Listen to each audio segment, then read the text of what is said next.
Hey, my name is Glen Sharman. I'm the executive sous chef at the Manoir aux Quat'Saisons with Benoit Blin, and I'm going to show you around a little bit.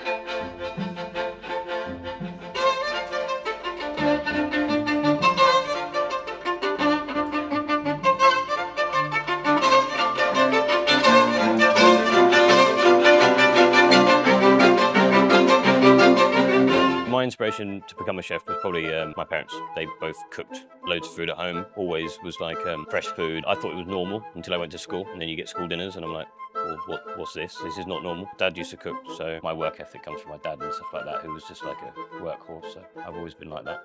You don't learn straight away, but you come to learn is how much time you need to put into everything and how much investment of other people's time it is into you as well. So quite lucky to work with some very good people. I used to work for Dennis Dramé, who's an MCA, and he was the executive pastry chef at Manoir aux Quat'Saisons. He's ex-Manoir, so he thought best step for me next, because I kind of was outgrowing that place. And he was like, yeah, you need to try a Manoir. So that's what led me to come here. So I went for my first job, Penny Hill Park, and I went in the main kitchen. I went in the pastry for 2 weeks, and yeah, I just fell in love with it, and then just stayed there. And then that's when I found I just want to do pastry. The culture in the pastry department at Le Manoir it's just like history. Great chefs have come through here. So many MCAs. I mean, they've trained about 5 Master of Culinary Arts. The philosophy here is a little bit different to other places where you can't just make whatever you want, because there's so much history here and so many like historic dishes. Reinventing classics, I think that's what we do. Classic French pastry is like proper good. And yeah, in the pastry, because of the operation we do with all the breads, all the chocolates, all the plated desserts, and you know, with the evening services, I mean, the first person comes in at 4 a.m, starts the bread. We don't have a baker, so we do all the breads. Sometimes we leave at 1 a.m. So we are first one in and last one out of the club. That's how it works. So we do everything. So you really you learn to be the whole package here.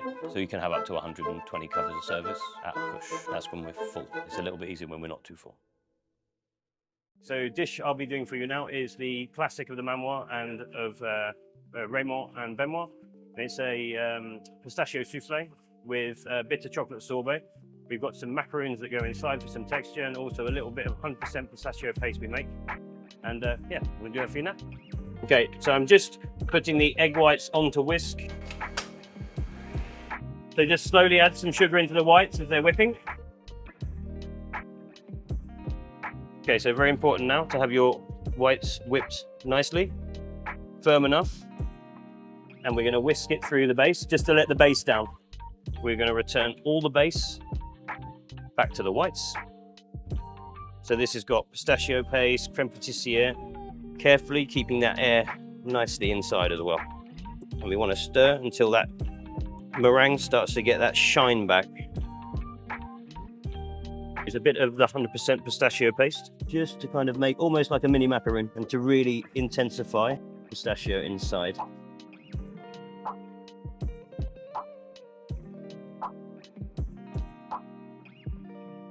Make sure there's no micro bubbles. We're going to create an edge.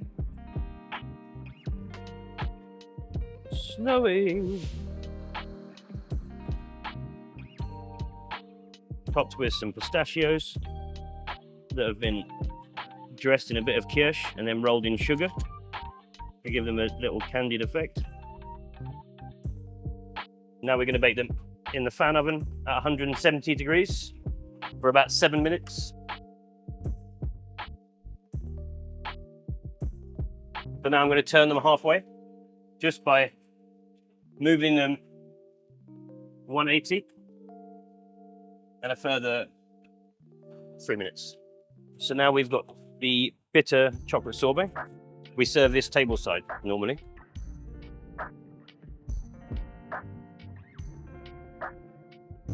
Here we have the pistachio soufflé with macaroons on the inside, and now we're going to nestle the sorbet on the inside. It's been on 20 years. Yeah, it's been going way longer than I've been cooking. So we're just keeping it going, reinventing it slightly, you know, adding some texture on the inside, serving stuff tableside, adding a bit of theatre. That's what I mean by reinventing and making it a little bit different. Would you like to intro this? I've been talking all day. Not really. How do we call it? Champagne floating ice cream. Okay. It is, Champagne floating ice cream. in my defence, this is the first day we've done it. You say champagne floating ice cream. I open. He serves. He does the scoop.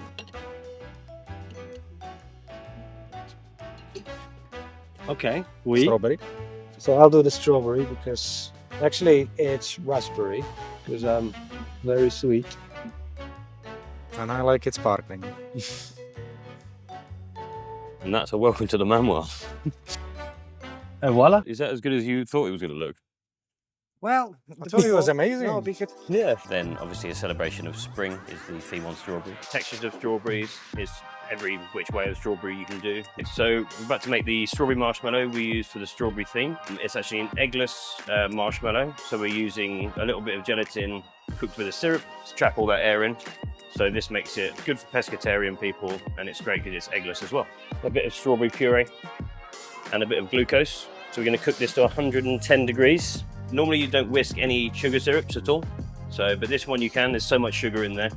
And the tremoline. Tremoline stops anything from crystallizing. It's a little bit magic, a bit of inverted sugar, a bit like honey. So just mix this until it's nicely incorporated. Then we're going to cook it all the way to 110. And then we're going to pour it over some strawberry puree, some compounds, which is like intense strawberry flavoring. And then we're going to whip it up and then spread it over this silpats and then let it set room temperature for about 8 hours. Let it fully crystallize, and then we can cut it up and use it for the dish.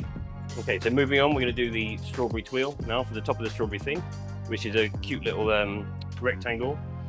We've got strawberry puree, some demerara sugar, some flour, and a little bit of compound again. So now we're going to spread this over a silpat. We're going to bake it in the deck oven for about 7 or 8 minutes. Then we're going to cut it into rectangles, organize it, rebake it, and that's the little crown for the strawberry theme. So we've started by putting our frozen strawberry jelly, and then we're going to put some strawberry gel, strawberry parfait, strawberry sorbet that we've piped and then cut to the same size. Okay, strawberry half, little vanilla sugar, mainly for the smell. The strawberry marshmallow we made earlier. So we've got some wild strawberries with the sablé breton, the parfait, and the sorbet.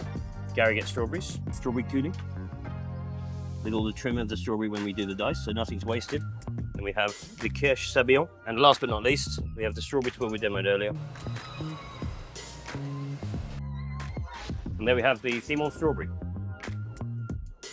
Everyone looks forward to the strawberries coming back on.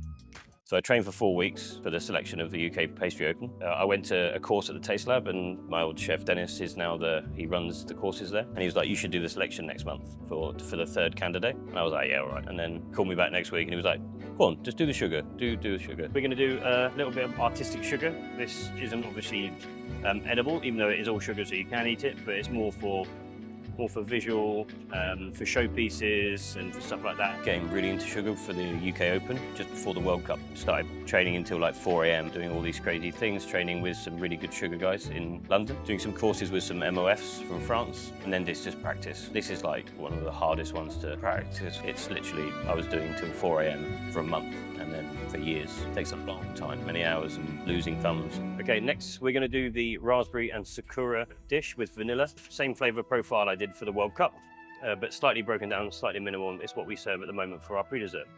Fresh raspberry compote. First season raspberries. Goes at the bottom of the bowl. And then the rice pudding. And this was a kind of idea, it was like when you had the rice pudding as a kid and you had that blob of jam in the middle. That's where it kind of comes from. It's a bit nostalgic. Everyone loves a story. Then we've got some white chocolate decoration here. This goes on the edge. Mexican got from the garden. So this is like the custard, but we aerate it in the ISI. Then that goes draped over the top to cover. And then simply finished with the raspberry and Sakura tea sorbet. Here we have the raspberry, Sakura, and vanilla pre-dessert.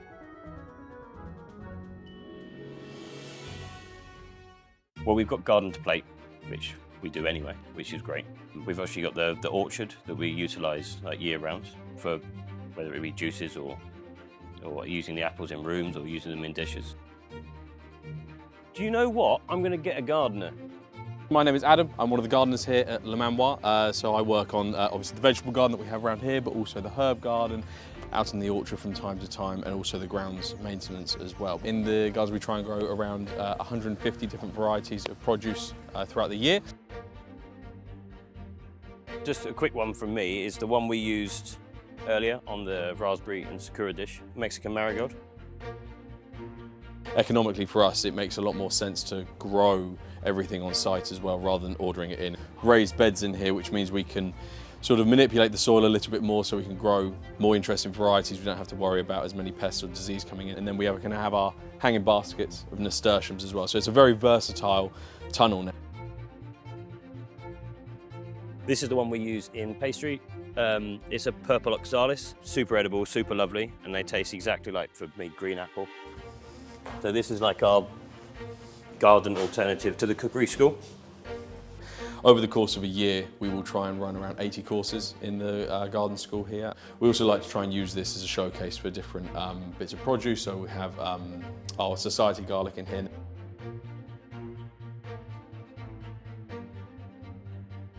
So yeah, we're in our orchard now. This is where we host just under 200 varieties of apples, pears, and stone fruits. But also all of our food waste we turn back into soil, and that goes all back into the garden. So it's literally like there's zero food waste here now. Okay, so next up we've got the chocolate and turmeric. It's quite interesting using turmeric in the caramel and turmeric in the ice cream as well, just to really match with the chocolate. Bit different. Yeah, it's a good showcase for chocolate. Chocolate ganache, chocolate collar, chocolate flourless sponge, and a hazelnut crunchy.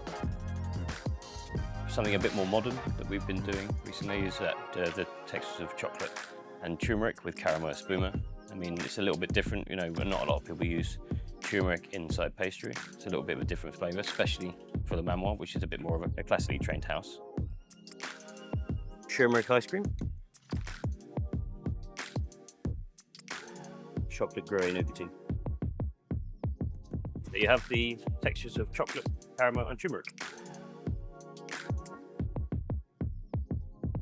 If you want to be a pastry chef, work at the Manoir. Really starting with the basics. It takes time, it's 10,000 hours, and I think a lot of the generation now, the cultured generation, is like scroll, like, you know, those 3 seconds, stop, you know, this is 15, 16 years of doing some pretty long hours to try and get to the point of when you can actually be half decent at your job. So, and you never stop learning, so I'm still doing it now.